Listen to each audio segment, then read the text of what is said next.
Hello everyone, welcome to our YouTube channel banker couple. आज मैं परिधि जैन आपको ये बताऊंगी कि मेरे IBPS RRB PO प्रीलिम्स में कितने मार्क्स थे जब मैंने ये अपीयर किया था, और उसके बाद ऐसा क्या हुआ कि मेरा जो मेंस है वो क्लियर नहीं हो पाया। तो सबसे पहले हम शुरुआत करते हैं मेरे प्रीलिम्स के स्कोर कार्ड से। प्रीलिम्स में जैसे कि आपको पता है कि रीजनिंग और न्यूमेरिकल एबिलिटी दोनों 40-40 मार्क्स के आते हैं और टोटल 80 मार्क्स का पेपर होता है और इसमें कंपोजिट टाइम होता है। तो उस टाइम जब मैंने ये एग्ज़ाम दिया था 2017 में, तो मेरे जो स्कोर थे वो था रीजनिंग में 33.75 आउट ऑफ 40 और क्वांट में मेरा था 23.75 आउट ऑफ 40। तो आप देख सकते हैं कि रीजनिंग का कट ऑफ उस टाइम 8.25 था और क्वांट का 7 था। तो जो इंडिविजुअल कट ऑफ था वो मेरा दोनों में क्लियर था और जो टोटल कट ऑफ था वो था 49.75 और मेरे मार्क्स थे 57.50 और यहाँ पर मैंने प्रीलिम्स क्लियर कर लिया था। तो उस टाइम प्रीलिम्स का कट ऑफ इतना गया था। अब हम बात करें रीजनिंग और क्वांट की, तो क्वांट में मेरा कम स्कोर इसलिए था क्योंकि स्टार्टिंग से जब से मैंने एग्ज़ाम देना स्टार्ट किया था मेरा क्वांट थोड़ा वीक हुआ करता था इन कंपैरिजन टू रीजनिंग, क्योंकि रीजनिंग एक ऐसी चीज़ है जिसको आप प्रैक्टिस से कितना भी अच्छा कर सकते हो, लेकिन क्वांट में मुझे क्वांट इतना अच्छा भी नहीं लगता था पढ़ने में, मुझे इतना मज़ा नहीं आता था। तो मैं क्या करती थी, क्वांट में मैं उतना ही पढ़ती थी जिसमें मेरा कोई एग्ज़ाम क्लियर हो जाए। पूरा उसको इतना सारा पढ़ के मैं कभी गई नहीं, और ये मिस्टेक के कारण मैंने आपको बताऊँगी कि क्यों मेरा मेंस क्लियर नहीं हो पाया। यही मेरी मिस्टेक थी कि क्वांट में उतना अच्छे से पढ़ नहीं पाती थी, मेरा मन नहीं लगता था क्वांट पढ़ने में। तो जब मेंस आया तो मेंस में पढ़ा तो मैंने सब कुछ था, लेकिन मैंने सोचा कि मैं क्वांट उतना पढ़ लेती हूँ जितने में मेरा कट ऑफ क्लियर हो जाएगा, क्योंकि उतना तो जैसे मान लीजिए कुछ एक चीज़ होती है जैसे सिंप्लीफिकेशन, अप्रॉक्सीमेशन, डेटा इंटरप्रिटेशन, ये सारी चीज़ें जो है वो मेरी अच्छी थी। मेरा वीक पार्ट था अरिथमेटिक। तो जब अरिथमेटिक पोर्शन होता है वो मैंने 2-3 टॉपिक्स उठा लिए थे, जैसे probability, time and work, time and distance, जो मुझे पसंद थे मैंने बस वो कर लिए थे उस टाइम। अब जब मेंस आया तो जो मेंस था उसमें कंप्यूटर और हिंदी आता था। उस टाइम मैंने हिंदी सेलेक्ट किया था क्योंकि मेरा फर्स्ट अटेम्प्ट था, तो मुझे लगा था कि हिंदी बहुत सही रहेगा। मैंने बहुत मेहनत करके हिंदी की पढ़ाई की थी, उसके बाद कंप्यूटर की भी की थी, और बाकी जो सब्जेक्ट होते हैं जैसे रीजनिंग, क्वांट, इंग्लिश, ये तो सब में ही सेम आते हैं। तो ये तो मुझे लगा कि ठीक है, रीजनिंग तो अच्छे से हो ही रहा है, क्वांट मैंने उतना कर लिया था जितना इम्पॉर्टेंट होता है कट ऑफ क्लियर करने के लिए। और जब मैंने मेंस अपीयर किया तो जिस दिन मेरा मेंस था, मैंने पेपर देना स्टार्ट किया, तो RRB मेंस में एक चीज़ जो मुझे अच्छी नहीं लगी थी, अभी भी वही चल रहा है कि इसमें कंपोजिट टाइम होता है 2 आवर्स का, और उस कारण से काफ़ी सारे एस्पायरेंट्स जो है वो कंफ्यूज हो जाते हैं। और वही हुआ मेरे साथ भी। जो कंपोजिट टाइम था उसके कारण मैं टाइम मैनेज नहीं कर पाई एग्ज़ाम में। फर्स्ट अटैम्प्ट था वो मेरा, और मेरा वो इसके पहले मैंने सिर्फ एक ही अटैम्प्ट दिया था SBI PO मेंस का, और उसमें तो सेक्शनल टाइमिंग थी। तो सेक्शनल टाइमिंग थी तो मुझे लगा कि इसमें भी हो जाएगा मैनेज, उतना मॉक दे के नहीं जा पाई क्योंकि उस टाइम स्टार्टिंग की थी, बस प्रिपरेशन की। तो जब हुआ यूँ कि पेपर स्टार्ट हुआ तो मैंने देखा कि सबसे पहले रीजनिंग कर लेते हैं, रीजनिंग मेरा स्ट्रॉन्ग है, तो रीजनिंग मैंने कर लिया। अब रीजनिंग भी उसमें इतना ईजी नहीं आया था उस टाइम, तो रीजनिंग मैंने थोड़ा किया। उसके बाद मुझे लगा कि अब बहुत ज़्यादा इसमें लेट हो रहा है, तो पहले मैं कंप्यूटर, GA, इंग्लिश ये कर लेती हूँ, क्योंकि ये तो मेरा स्ट्रॉन्ग भी, ये ईजी भी लगा था मुझे। कंप्यूटर तो बहुत ही ईजी आता है, अगर आप अच्छे से पढ़ के जाते हो तो आपको अच्छे से बनेगा। तो मैंने जल्दी जल्दी कंप्यूटर अटैम्प्ट कर लिया, कंप्यूटर मेरा बहुत अच्छा हुआ। उसके बाद मैंने हिंदी पे गई मैं, तो हिंदी मैंने देखा तो हिंदी भी उस टाइम तो काफ़ी ईजी आया था, तो हिंदी भी मैंने अटैम्प्ट कर लिया।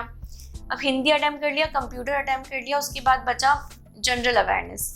तो जब जनरल अवेयरनेस की बात आई तो जनरल अवेयरनेस भी मैंने फटाफट से अटैम्प्ट कर लिया। अब इतना सारा टाइम निकल गया कि ये सारा अटैम्प्ट करने में मुझे पता ही नहीं चला, और मेरे पास लास्ट के 20 या 25 मिनट्स बचे क्वांट के लिए। अब जब जैसे ही मैंने क्वांट खोला तो अब बिलीव नहीं करेंगे कि क्वांट काफ़ी डिफ़िकल्ट लेवल का आया था उस टाइम। अब मैंने तो प्रिपरेशन की थी सिर्फ कट ऑफ क्लियर करने की, मैंने सोचा था कि मैं ओवरऑल तो निकाल लूँगी क्योंकि बाकी सारे सब्जेक्ट मेरे स्ट्रॉन्ग है।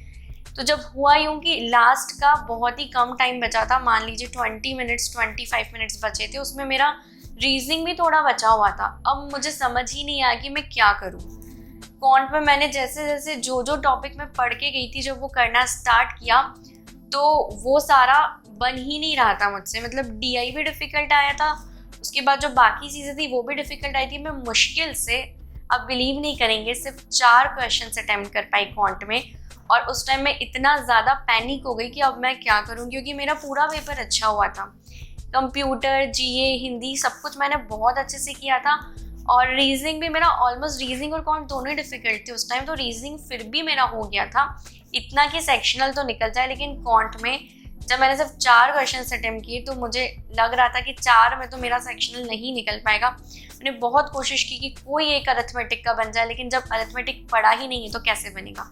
जो टॉपिक्स पढ़े थे उसके क्वेश्चन बने नहीं, और जो नहीं पढ़े थे वो अब मैं अटैम्प्ट भी करती वहाँ पे तो इतना टाइम नहीं बचा था। और फिर मुझे एग्ज़ाम में समझ आ गया कि अब ये शायद क्लियर नहीं हो पाएगा। फिर भी एक होप रहती है ना कि हो सकता है कि इतना डिफ़िकल्ट क्वांट आया है तो सेक्शनल कट ऑफ 3 चली जाए या 4 चली जाए या बाउंड्री पे निकल जाए।